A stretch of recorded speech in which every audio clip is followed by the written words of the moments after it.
We have been importing the people who hate our country and wish to destroy it, who believe in third worldism, the philosophy that all the problems of all the third world can be laid at the feet of us here in the West. So Ben Shapiro just called out the Democratic Party's embrace of third worldist ideology during Trump's Iran operations. And frankly, the timing couldn't be more critical. With Iranian proxies still threatening American forces, we're seeing exactly how this anti-Western mindset undermines our national security. Let's break this down. All of these are major political figures on the left. In fact, realistically, they are the new leading core of the Democratic Party. And look at what's happening right now with Iran. Omar and Tlaib have been conspicuously silent about Iranian aggression while criticizing every American defensive move. These aren't fringe voices anymore. They're driving Democrat foreign policy positions that actively handicap Trump's military strategy. The people in the Democratic Party elite who apparently believe that the West owes it to the third world to destroy itself, or who see the third worldists as fellow travelers helping them to accomplish that goal. Bernie Sanders and Alexandra Ocasio-Cortez, Ezra Klein in the New York Times, the Pod Save America bros. These people could cast out the radicals. This is the key point. Moderate Democrats like Sanders and AOC had every opportunity to distance themselves from the Hamas apologists in their party during the Iran crisis. Instead, they've provided cover, legitimizing voices that celebrate American casualties. Their silence is complicity. Instead, they choose to side with those who despise the country in order to defeat us, anybody who is remotely center or right. Today, it's time to talk about the seemingly irreversible slide of the Democratic Party toward deep radicalism that will destroy the country. Perfect example. When Trump authorized strikes on Iranian weapons facilities last month, 17 House Democrats immediately condemned it as escalation. Not one word about Iran's attacks on our bases. That's the anti-American reflex he's describing in action. He's been on the cover of the New York Times, I believe, multiple times. He's constantly being profiled by major legacy media. He's the it boy of radical third worldism. He is a mansion Marxist. And he is the kind of guy who full-on defends terror groups like Hamas. Piker's Hamas support isn't just online trolling. It's strategic. Iranian intelligence has documented ties to influencers pushing pro-Hamas content during active conflicts. The New York Times platforming him while Iran targets American soldiers isn't coincidence. It's information warfare. But Hassan Piker is emblematic of a far deeper problem because the left is mainstreaming him actively, just as they have mainstreamed and praised Zohran Mamdani and Ilhan Omar and Rashida Tlaib and Michigan Senate candidate Abdul El Sayed. The future of the Democratic Party is radical third worldism. Now, they moved over from wokeness to radical third worldism. Exactly right.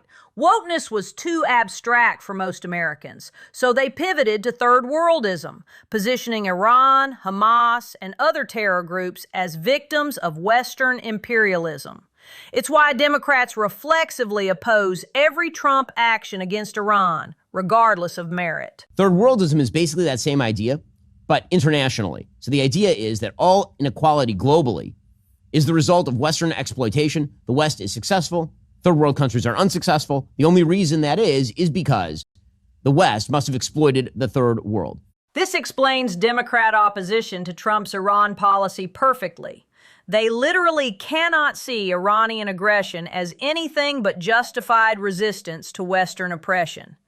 When mullahs threaten to close shipping lanes, Democrats see anti-colonial liberation, not economic warfare against America. So to understand this philosophy more thoroughly, you need to look at this rap song that is now becoming incredibly popular on the internet. It's actually a rap song that is, I believe, in I'm not sure which language this is. It was written by a Syrian-born artist named Siba Al-Khiyami.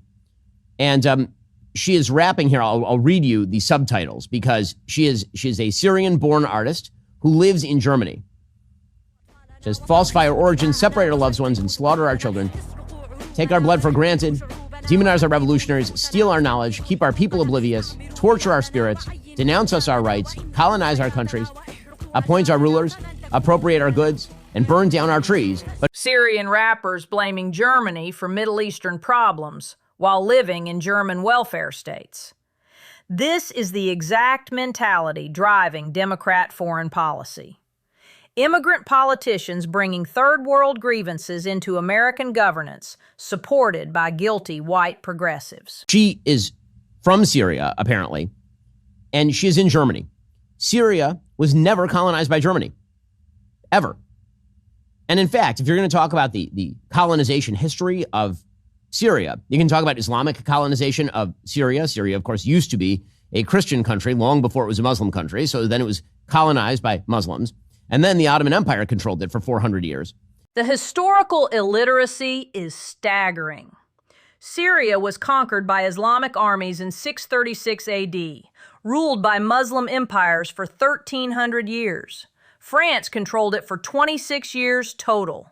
But Democrats accept this revisionist narrative that shapes their Iran policy today. So this person's family, or she, all of them, they entered Germany because Germany under Angela Merkel decided to import a bunch of third world refugees out of some sort of misplaced sense of guilt, I suppose.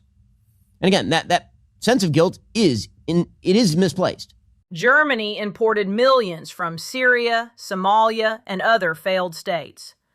Now, during the Iran crisis, we're seeing second-generation immigrants in Congress actively undermining American military operations.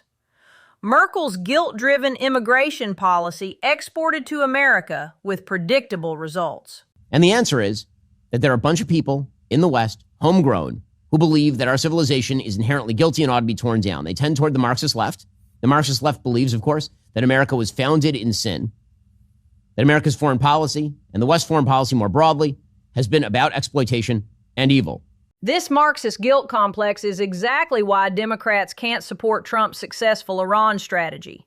They genuinely believe America deserves Iranian attacks because of our supposed imperial history. Self-hatred as foreign policy, it's ideological poison. So in the United States, this is the coalition that's taking over the Democratic Party. The third worldists themselves, people like the Zoran Mamdanis, people like the Hassan Pikers, and their fellow travelers. That is the idea. So this is what the Democratic Party is now trying. After wokeness failed spectacularly in 2024, Democrats needed new messaging. Third worldism tests better. Positioning America as the aggressor gives them moral cover to oppose Trump's Iran success. It's political repositioning disguised as principle. And now he's out there defending Hassan Piker, calling him not a Jew hater, apparently. He says, I have deep disagreements with Piker, but he isn't a Jew hater. I don't know. I have a feeling that people who say that they would take Hamas over Israel, I have a feeling that they definitely buy into conspiracy theories about Jews. Moderate Democrats defending Piker while Iran funds Hamas proves the point perfectly. These aren't good faith disagreements about Gaza policy. They're covering for someone who literally celebrated October 7th while Iranian proxies coordinate new attacks. You can't be a party so extreme that you say for fully a decade, boys are girls and Trump is Hitler, and then say that your solution is to gradually win elections and effectuate larger government spending programs. It doesn't work that way. You can't simultaneously say that America is an existential threat and also we're going to abide by all the rules of the road. You can't really do that. When your ideology says America is fundamentally evil, you cannot celebrate American victories. Democrats spent 4 years calling Trump Hitler, so when he successfully degrades Iranian capabilities, they're ideologically required to oppose it. Extremism has consequences. But I will say an enormous amount of the opposition to the war in Iran is not rooted in honest questions about strategy and tactics. A lot of it, particularly on the part of the left, is rooted in the idea that Iran is an innocent country that's being attacked, that third world countries like Iran, they don't have any agency of their own. Democrats literally argue Iran has no agency, that everything they do is reactive to American provocation. Iranian leaders openly call for death to America, fund global terrorism, and build nuclear weapons, but somehow that's our fault. Pure third worldist delusion. As a general rule, they are not on board with it, which is why Democrats have to lie about it. There's a brand new poll out from Echelon Insights, and it shows that Americans are willing to pay higher gas prices to achieve a set of outcomes. 49% say that they are very or somewhat willing to pay higher gas prices to stop Iran from having a nuclear program, or to set back the Iranian nuclear capabilities, or to degrade their military capabilities, or to replace their leader with something more sympathetic. 49% willing to pay higher gas prices to stop Iran's nuclear program. That's devastating for Democrats. Americans understand the threat, support tough action, yet Democrat leadership opposes every meaningful step. The gap between voters and elites is massive. She says, quote, I have all the time in the world, but Iran doesn't. The clock is ticking. Correct. Time is not on their side. A deal will only be made when it's appropriate and good for the United States of America, our allies, and in fact, the rest of the world. President Trump. He is correct about this. That is right. Time is on our side. Trump's strategic patience is working brilliantly. Iran's currency collapsed. Oil revenues crashed. Proxy groups weakened. Time absolutely favors America when we maintain pressure, which is exactly why Democrats want immediate de-escalation. They cannot tolerate American success.